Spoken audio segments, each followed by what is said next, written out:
حبايب تيتا ميمي، نصيحتي ليكم النهاردة ازاي تكونوا شباب على طول، وشكم منور وجلدكم مشدود وشعركم طويل وقوي ومتغذي. انا هقول لكم على اكل لشباب البشرة، محاربة الشيخوخة والتجاعيد، وتقوي الشعر وتغذيه وتخليكوا اصغر من سنكم. هو الطعام اللي مليان بالكولاجين. احنا عارفين ان الكولاجين هو مكون اساسي للبشرة، وهو عبارة عن بروتين، وهو اللي بيبني البشرة، وقلته بتسبب خلل في وظائف البشرة. واول حاجة هي شوربة العظم، وهي احسن حاجة ومغذية للجلد. ده في بلاد بره بيسموها الذهب السايل، وهو مصدر رطوبة البشرة، وهو مصدر للكولاجين، وهو غذاء صحي كامل ومفيد كمان للمفاصل والعظام. والفواكه البرتقال والاستفندي والليمون والجوافة والأفوكادو لو موجودة، ده بيصلح البشرة وبيغذيها وبيقلل التجاعيد ويخليها كده مشرقة ومنورة. وهيجي ايه على الخضروات الورقية؟ هي زي ايه؟ الزبانخ والجرجير والخس والكرنب كمان. احنا عارفين ان فيها معادن وحديد ومغذية للبشرة. وما ننساش الفلفل الاحمر الحلو، يا سلام عليه، مفيد جدا ولازم ناكل منه كل يوم.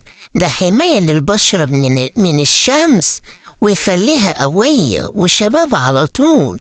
اسمعي مني، اهم حاجة بقى الاسماك، ده فيها اوميجا 3، خليكي نصحى، وهي زي السلمون والتونة والمكاريل.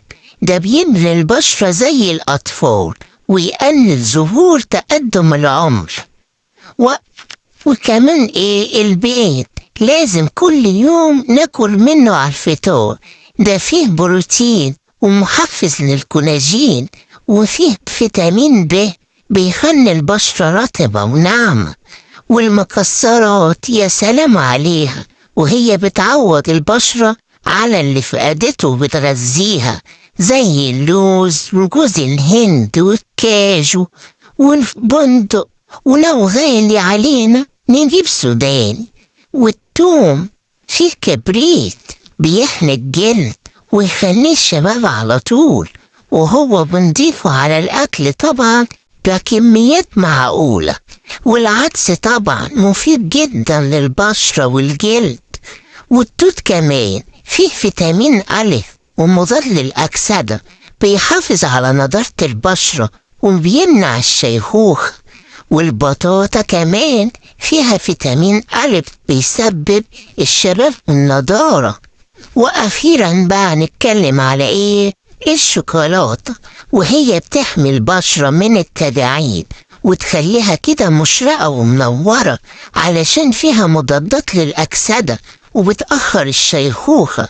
وهي طبعا بتدعم الكولاجين، وبس ما نكترش منها علشان ما نتفنش.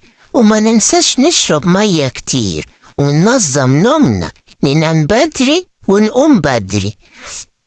ما تشيلوش هم، اضحكوا كتير وما تتعرضوش للشمس كتير. لو عجبكم الفيديو اشتركوا في القناة عشان يوصل لكم كل جديد.